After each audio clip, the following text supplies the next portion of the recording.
Playoff baseball is back in Arizona. They have clinched a playoff spot, 90 and 72. They have home field advantage in the wild card game against the New York Mets, taking on Matt Harvey, who's actually missing the entire season this year in real life. It'll be Matt Harvey and our ace, David Price, taking each other on in the National League wild card game. This is an excellent pitching matchup. So we are not expecting a lot of runs to be scored today, but it's going to be pretty much what team can outscore the other, whatever team can get to each other's ace first. We are in Chase Field, as has been said before. So the Diamondbacks will get at least one playoff game at their home field this year. Hopefully they can win this game and move on to the next round. The fans got their towels. They haven't been able to have those out since Justin Upton was with the team a few years ago. I believe 2011 was the last time that the Diamondbacks made the playoffs. But anyway, we got our starting pitchers warming up here. Whitey, Matt Harvey, lefty, David Price. Nothing really else to say. That's just the pregame presentation. Looks really nice in this game, even on PlayStation 3. It looks a lot better on PlayStation 4, but we're just going to keep it on PlayStation 3 for now. I'm going to actually record it and edit it properly. I've been having problems with trying to edit PlayStation 4 gameplay. I tried to get a 2K video out the other day, and it didn't exactly work. But there was the Mets lineup. I completely skipped over it. David Price ended up breaking even in his last start of the season, getting a win, so he did not have more losses than wins this season. I don't believe he's had more losses than wins any season so far. He probably will this year just because the Rays have been doing terrible. But he does surrender a not leadoff walk. That was the second batter, Ruben Tejada. We got Eric Young to ground out initially. But here is David Wright. I believe he's going to lash this one into left field. Shuck throws it all the way to first base unnecessarily. But we have two runners on with only an out. This is going to be a double play, I believe, or we're going to try and get a double play. But a weak throw to first means we cannot turn two. But it doesn't matter because I don't know who that is, but he strikes out. I thought it was Granderson, but then I was like, oh, Granderson got hurt. Here's our lineup, the standard Shuck, Span, and Goldschmidt, Trumbo. Montero, Nava, since it's against a righty, Owings, and then Rendon. Matt Harvey went 12-6 this season with a 2.41 ERA. That means his career ERA is still below 2.5, which is insane. 4 times as many strikeouts as earned runs, almost. That's really good as well. So, here we go. Looks like he was injured for part of the year, too. Denard Span starting out the game with a single to center field. Hit very hard, but it does land in front of the center fielder. He goes for second here, and he is going to be in there safely. The tag wasn't even applied. 2-2 count. Goldschmidt is going to strike out on the slider, low and away. Very good pitch by Matt Harvey.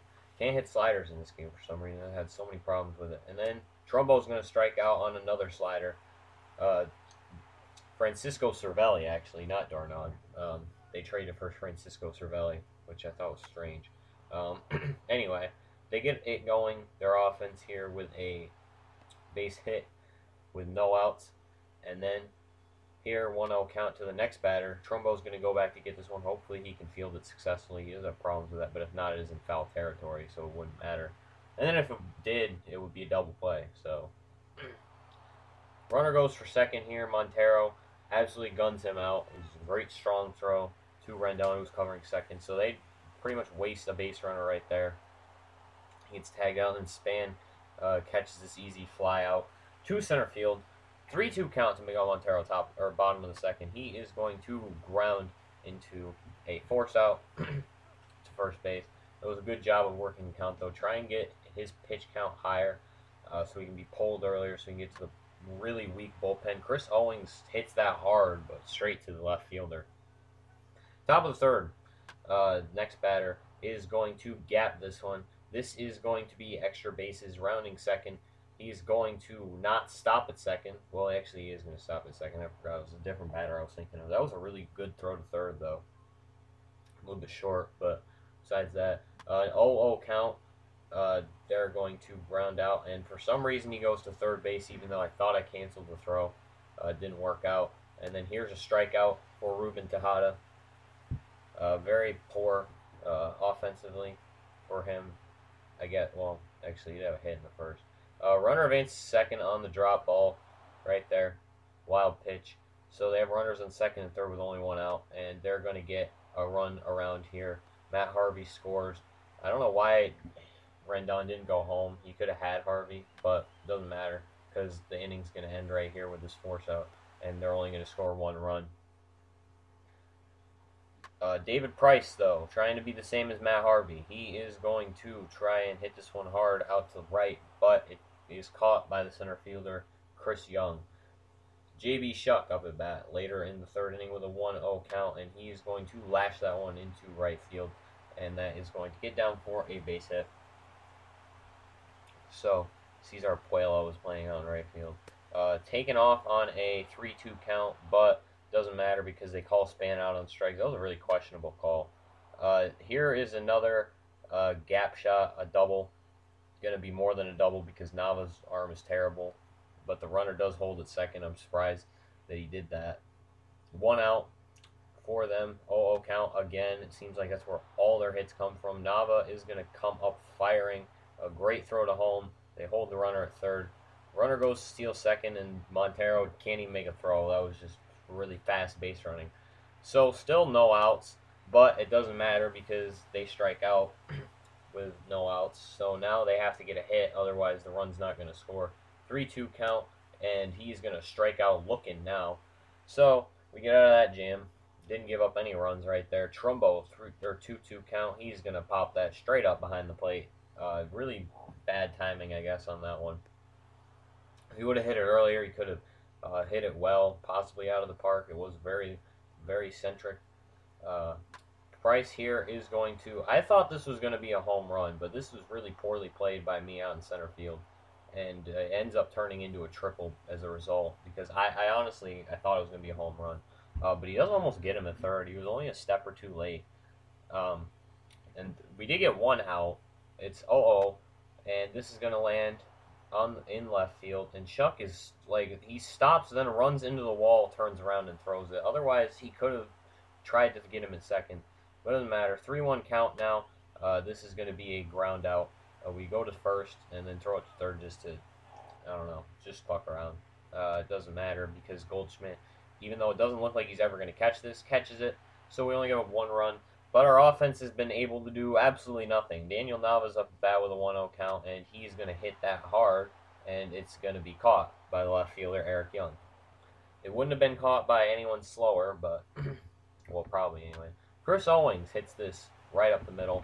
It's going to be a line drive, actually. I was going to say seeing eye single, but it was pretty hard hit. He's going to go for second here, and the catcher drops the ball. I don't know what the hell happened right there, where Francisco Cervelli, bad defensive play. How many times have you heard that before? Rendon strikes out, and then we have David Price coming up. So we pretty much just wasted a base hit from Chris Owings, because we're not going to be able to score a run as per usual. Price had pretty good contact on both of the balls he hit tonight, but it doesn't matter because nothing happened. Daniel Murphy takes a walk right there on 4 pitches. And then Cesar Puello, I believe, is up at bat next. And he is going to, should have been grounded into a double play, but Trumbo's poor defense at third base leads to it being a hit. Here, Trumbo is actually going to make a good decision and throw it to first on the bunt and get the ground out. And then it's going to be all good here because Rendon fields this ball, and we end up escaping that inning, giving up no runs again. Paul Goldschmidt, line straight out. Great defensive play by Ruben Tejada, something you'll never hear ever again come out of my mouth. Here's your 6-inning recap. David Wright, 2 for 3 with both RBI in the game. Chris Owings has a hit, and Matt Harvey, 4 Ks and only 3 hits in 6 innings. It's pretty good. We only have 3 hits as a team, which is not good because they have 8, and it's going into the 7th inning. This is going to be another gapper. We have a really slow outfield tandem, so it's just going to turn into a triple because Nava has no arm whatsoever, and it's Eric Young. So they have a runner on third to lead off the inning.